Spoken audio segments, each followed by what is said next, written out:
Mientras van entrando los dos chicos más que faltan, vamos a iniciar. Primero, chicos, pues esperamos que estén muy bien. Agradecemos que nos acompañen la noche de hoy.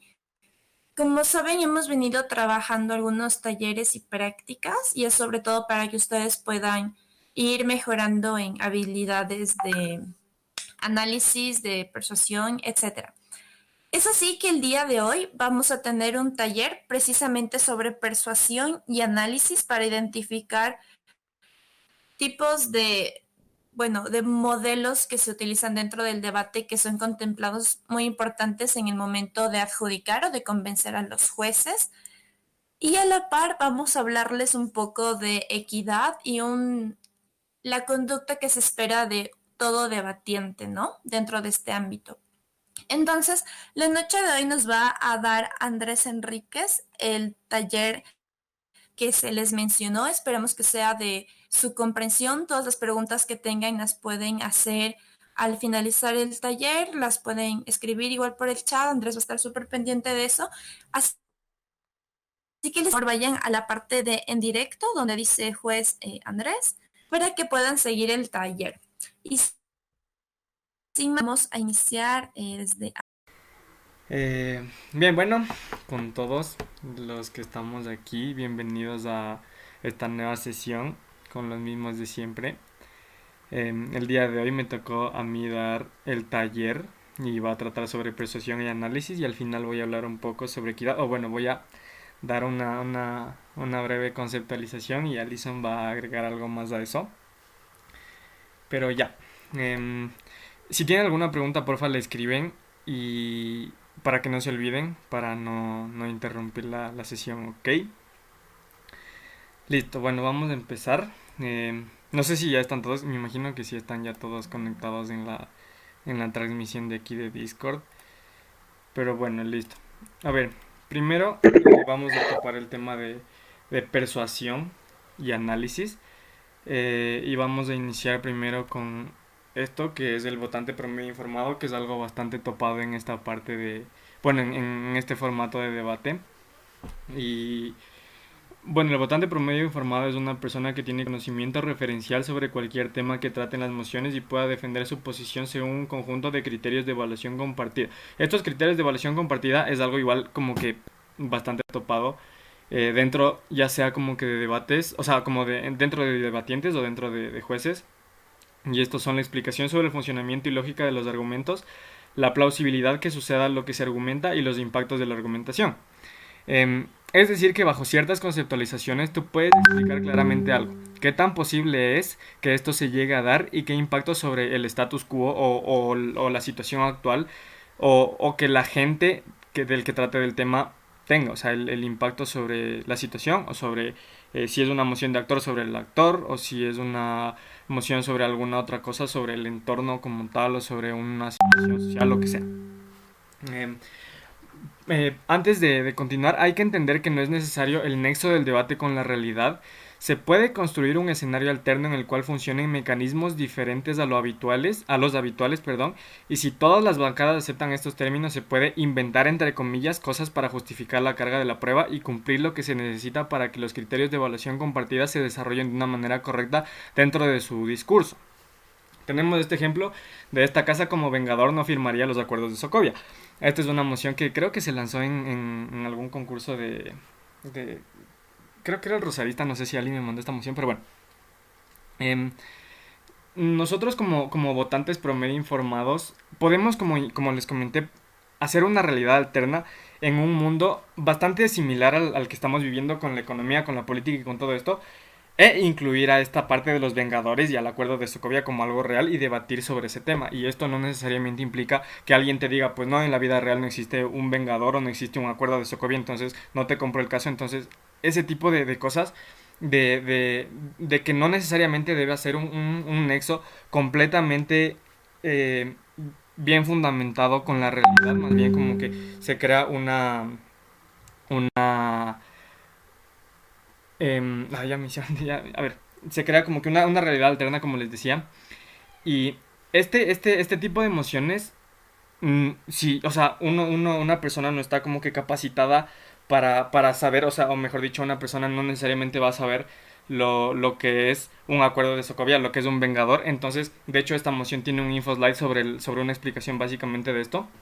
Y en esto, o sea, y no la puse aquí porque es algo larga, pero bueno, en este tipo de info slides se basa también la parte del votante promedio informado, en el cual ya toma como que una expectativa o una como que contextualización del sistema en el que se va a debatir o del mundo inventado en el que se va a debatir. Entonces, esto, como les digo, del votante promedio informado, es un poquito subjetivo con respecto al tema de la moción, pero mientras más solidez y mientras más cosas con respecto a eso que les comenté de los criterios de evaluación compartida, mientras más bien fundamentado y mientras más impacto y mientras más cosas tenga sus argumentos con respecto a una realidad alterna, pues mucho más convincente va a ser. Y aquí vamos a continuar con lo siguiente, que es por qué es importante la persuasión para su intervención. Según lo que dice Google de lo que es la persuasión, es la capacidad o habilidad para convencer a una persona mediante razones o argumentos para que piense de una determinada manera o haga cierta cosa. Esto es kind of real en nuestro caso porque nosotros vamos a querer convencer al juez de que nos dé nuestro primer lugar. Entonces, como nosotros queremos ganar y eso depende del qué tanto podemos convencer al juez y que de esto dependa nuestra posición.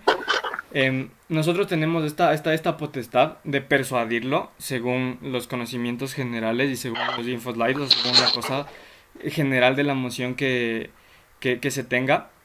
Esto va a verse beneficiado para ustedes como debatientes o para un juez puede ser mucho más convincente. Entonces, el concepto de votante promedio informado que ya analizamos anteriormente se ve reflejado en el nivel de persuasión de su discurso. Como les mencioné, no es necesario el nexo con la realidad. Entonces, en este ejemplo de esta casa a la mente, el consumismo social, de hecho, esta moción también tiene info slides sobre qué es el consumismo social y todo. Entonces, la contextualización de sus conocimientos ya viene limitada por el info slide. Entonces, no necesitan como que saber sobre cosas muy importantes sobre qué es el consumismo, sobre los ideales que manejan el consumismo, cosas así. Y esto voy a seguir explicando. Pues en este ejemplo podemos definir al consumismo bajo un régimen capitalista.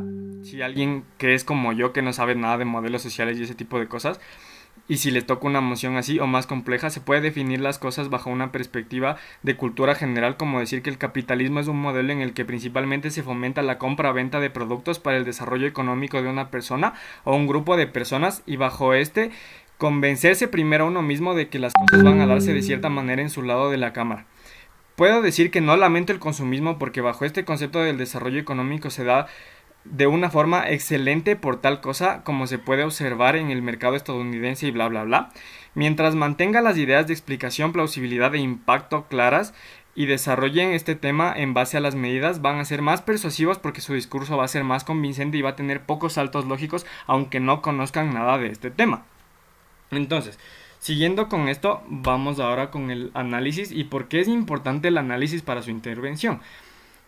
Un análisis adecuado sobre la moción dentro de un prep time o durante la intervención de otros oradores si no son cámara alta es importante para tener clara su postura sobre su carga argumentativa.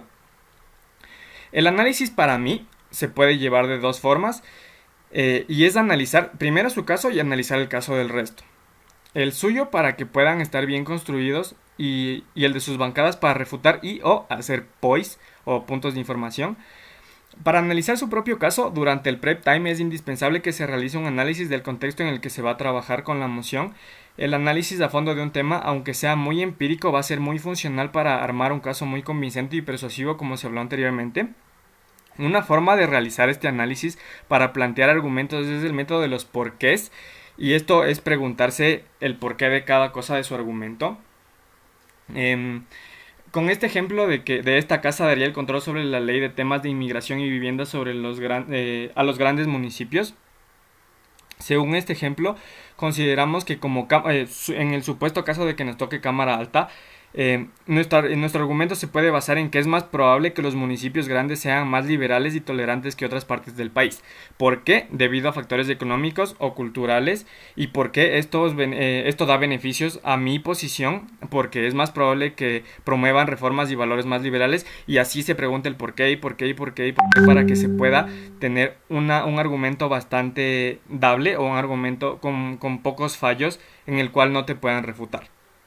En el caso, yo que sé, por ejemplo, de que Cámara Alta de Oposición responde diciendo que algunos municipios pueden ser liberales y racistas, y citan varios ejemplos y afirman que por tanto es probable que impongan políticas peores después de aprobar este control.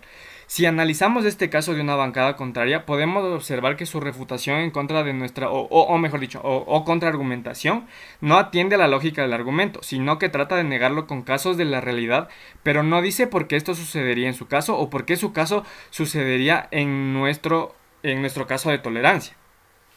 Eh, Cuando se valoran las refutaciones contra los argumentos como juez, por ejemplo, se valora si éstas atacan al argumento en su mejor escenario, no solo si ésta responde a una parte del argumento. Entonces, nosotros como gobierno podemos decir que en el caso de oposición no es comparativo, porque trabajan solo como un intento de negar lo nuestro con ejemplos, pero no explicar por qué esto afecta a nuestro caso desde la mejor postura. Entonces, tanto en el caso de analizar nuestra propia situación, como en el caso de analizar la situación del resto de bancadas, tanto la bancada acompañante nuestra, o la bancada de oposición, o la bancada opuesta, pues esto es importante porque primero vas a hacer que tu intervención sea mucho más convincente, mucho más bien fundamentada y sin muchos saltos lógicos en este tipo de cosas, en este tipo de situaciones en las que se puede dar con yo que sé, emociones que no conozcan del tema, o emociones que sean complejas de por sí, y analizar el caso de sus oponentes o de sus compañeros, como quieran verlos, para poder sobreponerse sobre su caso, si son como que compañeros de la misma bancada, o poder refutar o poder hacer puntos de información en el caso de ser de la bancada contraria. Entonces, la importancia el análisis y la importancia de la persuasión es bastante grande a la hora de juzgarlos, como los jueces tienen en cuenta. Ya les expliqué igual la parte del votante promedio informado y de los criterios de estos de evaluación comparativa, o de evaluación compartida, perdón. Esto va a ser como que de suma utilidad para darle su propio método a su intervención. O sea, no es como que hay una regla que les diga que tienen que hacer para persuadir, o que tienen que hacer para analizar sus casos, o para analizar los casos contrarios. Entonces, mientras más se acomoden a la situación, mientras más se acomoden como que a su tema, o ya igual incluso con la práctica y con estar debatiendo a cada rato, o estar juzgando, o estar en todas estas movidas, se le va agarrando como que la fluidez al tener un buen análisis y un buen método de persuasión, para que sus jueces se puedan sentir seguros de que su caso es legítimo y de que se lo compren, o en el caso de que no se lo compren por completo, sus bancadas contrarias, o su otra bancada, eh, yo que sé, de gobierno o oposición en la que estén, no les tumbe el caso con refutaciones, o con diferencias, o con comparativas y este tipo de cosas. Entonces, este tipo como les digo, de metodologías no son algo protocolarias, entonces no es algo que ustedes puedan buscar en alguna página o en algún libro. Más bien es cuestión de práctica, es cuestión de estar debatiendo, de estar investigando sobre temas de la actualidad, sobre temas de las noticias, porque pues las mociones hay de un montón de cosas, como ya puse en los ejemplos. Hay mociones sobre este tipo de cosas de inmigración, como la que está en la diapositiva de ahorita, o las cosas de los Vengadores, como les puse como en el primer ejemplo. Entonces, em, no necesitan como que volverse unos expertos, unos eruditos en los temas de los que se traten las mociones, o unos expertos en política y economía o cosas sociales, porque de la mayoría de temas de los que se tratan las mociones son básicamente de estos. Más bien es como que cuestión de práctica y agarrarle el tino a poder sentirse seguros de lo que uno está diciendo con respecto a la moción, o con respecto a sus ideas, o a la posición en la que estén. Entonces, el análisis y como ya les vuelvo a repetir, el análisis y la persuasión es súper importante, y es algo que sí se puede trabajar, y no necesariamente dentro del conocimiento académico. Entonces, em, Como igual ya les comenté anteriormente, puede ser algo súper empírico que salga, yo que sé, de sus opiniones, pero mientras mejor fundamentado esté y mientras más porqués respondan según este método, los porqués de la parte de argumentación, va a ser mucho más creíble. Ah, y cierto, me olvidaba, incluso para las refutaciones pueden aplicar este mismo método en el cual algún argumento de su bancada contraria, si no está como que bien fundamentado o tiene algún porqué que no tiene respuesta, pueden decirlo en algún punto de información o cuando lo tengan ya, cuando tengan la oportunidad de dar su discurso, pueden decirle igual que alguna cosa no está bien clara o no responde a alguna pregunta o los impactos, no sé, no se dan porque no está especificado, cosas así. Entonces, como les comento, y les vuelvo a repetir porque es súper importante, la práctica es lo que les va a dejar eh, que se desarrollen mucho más en este aspecto del análisis y de la persuasión y mejoren sus intervenciones o sea, con y el tiempo de preparación también es algo súper importante. Entonces, mientras mejor tengan la perspectiva en el tiempo de preparación, y creo que el tiempo de preparación también está dentro de otro taller, entonces posiblemente se lo topen después. Pero bueno, estas cosas son súper importantes, tenerlas claras desde un principio, definir las cosas desde un principio, para que todo lo que suceda después y para que toda su preparación sea en base a lo que van a contemplar en su caso. Entonces, eh, sí es bueno también que, incluso, o sea, esto no sé si sea como que una recomendación personal, pero sí es bueno que se lleven bien con su compañero, que no tengan algún tipo de disparidad o cosas así. Y con este comentario final voy a pasar ya a la explicación breve, muy breve, sobre equidad. Y esto lo saqué de un documento de políticas de equidad de un concurso que se va a dar ya mismo. Y nos dice que primero el debate es una actividad que exige la exposición individual de las ideas frente a nuestros pares, quienes comparan y contrastan las propias en un foro de igualdad. Esta dinámica expone a debatientes a un ambiente de estrés y vulnerabilidad natural, por lo que resulta imperativo garantizar espacios seguros que permiten el desarrollo libre, potenciando al máximo el valor pedagógico de la discusión racional. Entonces, dentro de equidad se plantean ciertas cosas en las cuales se deben basar como que un comportamiento netamente social. El debate debe desarrollarse en un foro académico apartado de cualquier forma de discriminación, acoso, intimidación o denigración. Como les comenté hace un momentito, Equidad maneja un código de conducta el cual intenta mitigar el posible malestar de una persona por algún motivo social. Cuando hablo de personas me refiero a todos los que pueden estar involucrados en un ambiente de debate, que generalmente son concursos, pero el código de conducta se maneja desde rondas informales como estas, por ejemplo, este tipo de reuniones, los clubes, los torneos, los debates independientes, etcétera. Entonces, eh, equidad básicamente trata de llevar un ambiente social muy llevadero en el cual todos se sientan incluidos y nadie se sienta de menos. Entonces, esto incluye como que los casos estos de cuando las personas están entrando al debate y no se sienten seguros de hablar en público, no se sienten seguros como que de intervenir y se quedan como en su zona de confort para no sentirse, yo que sé, hecho de menos por gente ya que está más tiempo en este mundo. Entonces, el que haya este tipo de entidades para mí es súper interesante porque ya no te condiciona el hecho de que debes ser bueno para estar en esto, más bien condiciona al resto de que nadie debería juzgarte por ser, o no sé, por no tener como que buenas habilidades de expresión oral o cosas así, porque eso de hecho se aprende y mientras, como les comenté desde el principio, mientras más experiencia tenga, mucho mejor van a ser sus intervenciones.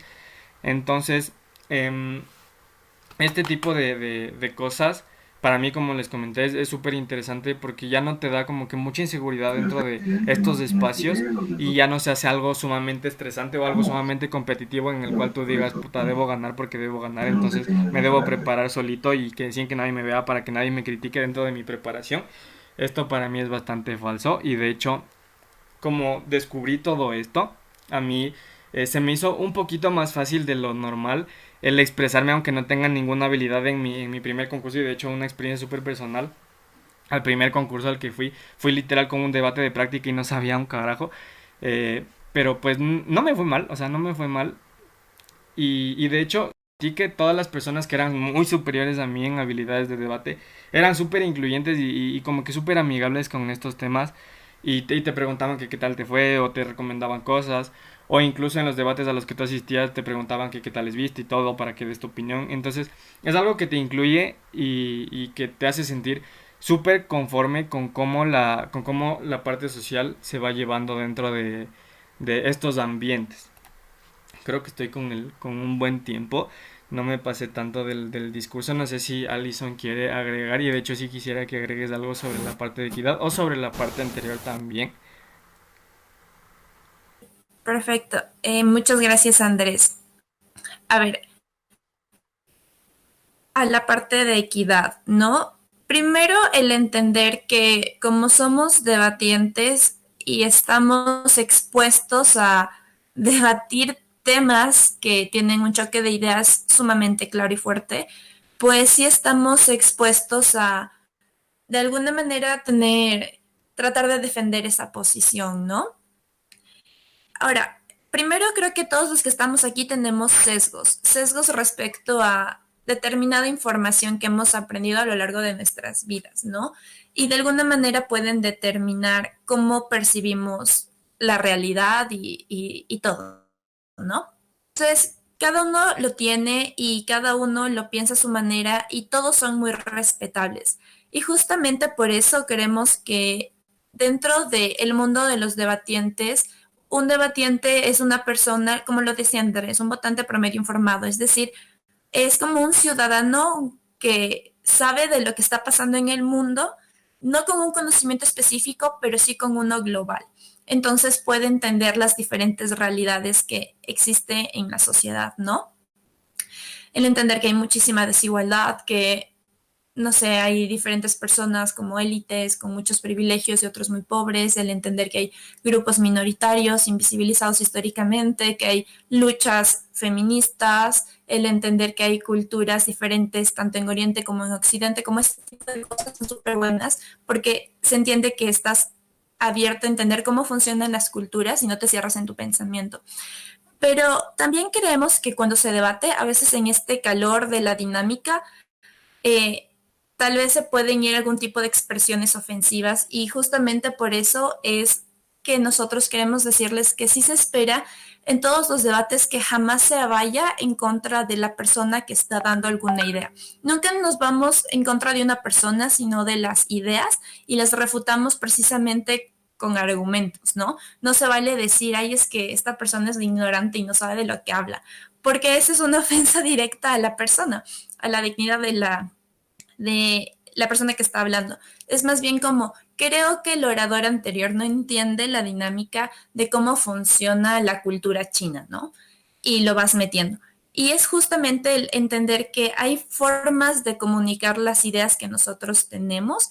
Esto es un proceso de práctica. Somos, o sea, entendemos que a veces a cualquier persona se le puede ir como tal vez un comentario que no quiso decir, pero por el calor del debate lo dijo, pues perfecto, somos humanos, pero sí es para tomar en consideración que de la misma forma en la que nosotros exigimos respeto, esperamos que se respeten nuestras creencias, nuestro sistema de valores, nuestra percepción, también se debe respetar la de las otras personas. Esto es importante porque en realidad, como saben, el debate trasciende fronteras. Entonces no es como que se practique debate únicamente en el Ecuador, sino en todo el mundo, y hablando de un circuito cercano, el hispanohablante, tenemos a gente de Chile, bueno, también de Argentina, de México, de Perú, Colombia, España, y cada uno tiene como sus propios modismos de hablar incluso, ¿no? Entonces, no se vale como tratar de burlarse tal vez de los modismos que tengan, tal vez es difícil entender el acento que tienen, por ejemplo, los chilenos, es a veces como un poco complicado seguirles, o incluso con los costeños, ¿no? No es como, ay, me burlo por tu acento, ¿no? O sea, es como, no, tratar de hacer el esfuerzo de entender lo que está diciendo y ser comprensivo por la zona geográfica en la que está. También respecto a el tema de garantizar un espacio seguro para todos y todas, pero también para la gente que no se considera con un género en particular o no binarios.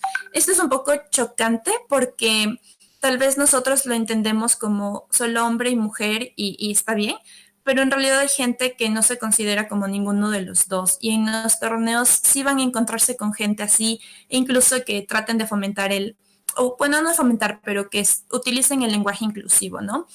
Este es como un tema de análisis muy, muy, muy profundo, pero lo más importante de aquí es respetarlo. Incluso cuando nosotros no compartamos esa ideología, que está completamente en orden, es el respetar que tal vez otra persona no se considera dentro de estas categorías que entendemos de hombre y prefiere ser llamado de una manera distinta, ¿no? Entonces es como, está bien, puede que yo no lo comparta, no piense igual, no esté de acuerdo incluso con el lenguaje inclusivo, pero respeto que tú sí.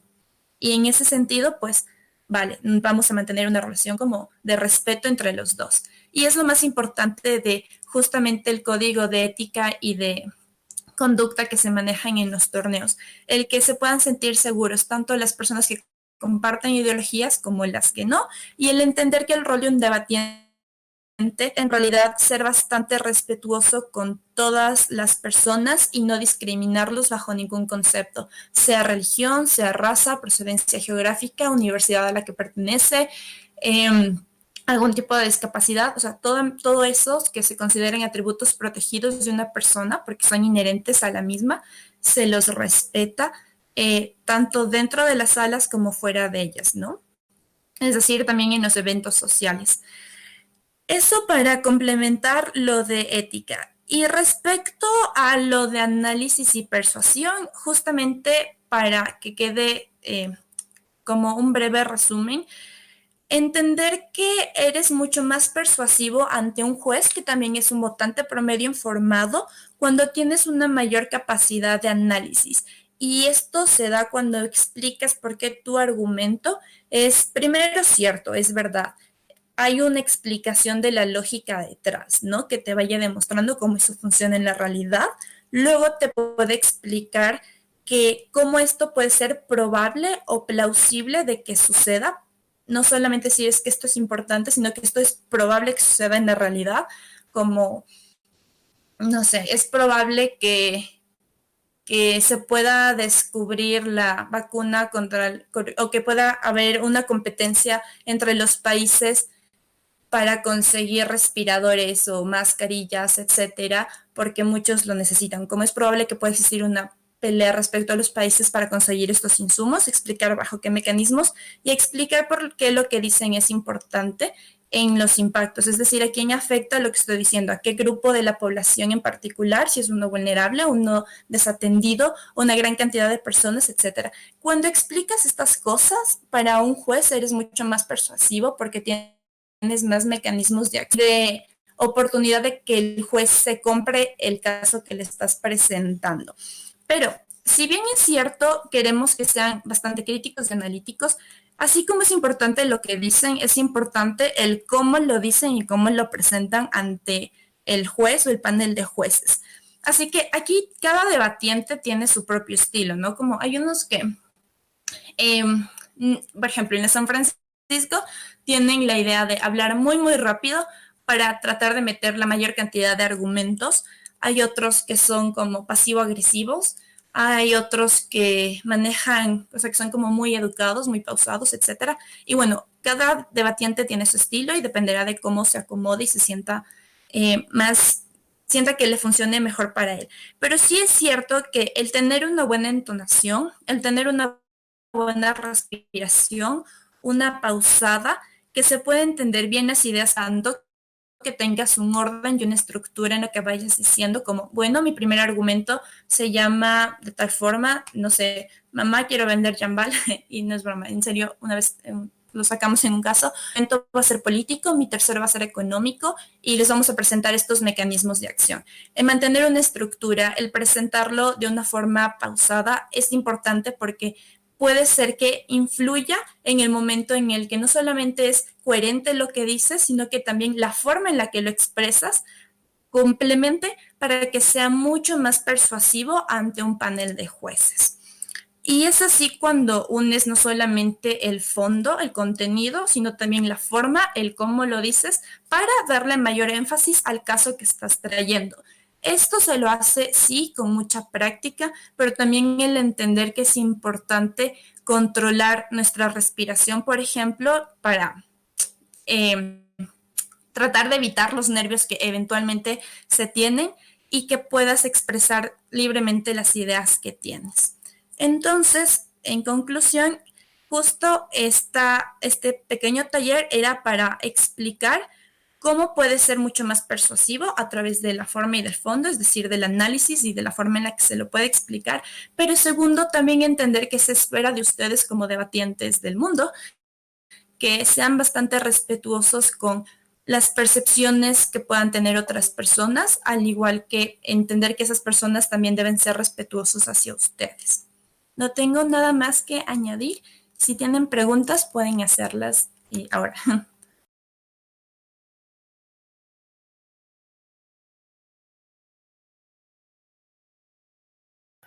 Ali, Ali, ¿se me escucha? Ya, amigo, justo te escribí por chat porque fue el inicio de lo que estabas hablando. Yo tenía notada esa pregunta.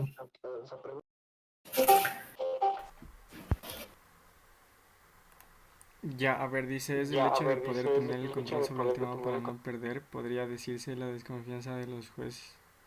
No entendí muy bien tu pregunta, no sé si tienes alguna explicación por eso. Claro, es que verás, tú estás diciendo que aunque no conozcamos muy bien de un tema y te estabas ejemplificando con, digamos, temas de política, tal vez yo también me puedo ejemplificar en algunos otros temas que yo no conozco, pero que una emoción no, yo no conozco y conozco muy poco, la confianza que yo estoy dando y la estructura de mis argumentos me sirve para no perder la desconfianza de los jueces y no perder el caso. A eso te estaba refiriendo, ¿verdad?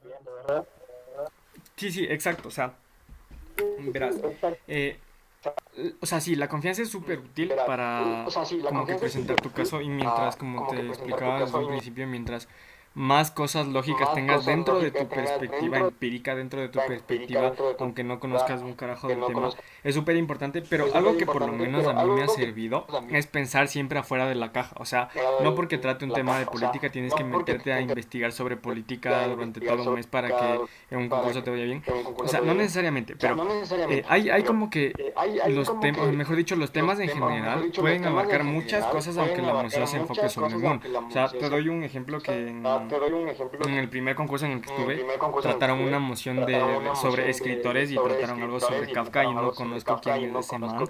Nunca lo he escuchado en mi vida y perdónenme si soy un torpe de conocimiento por eso, pero no estaba como que requerido el hecho de saber sobre eso o de saber sobre qué han sido sus obras y todo eso.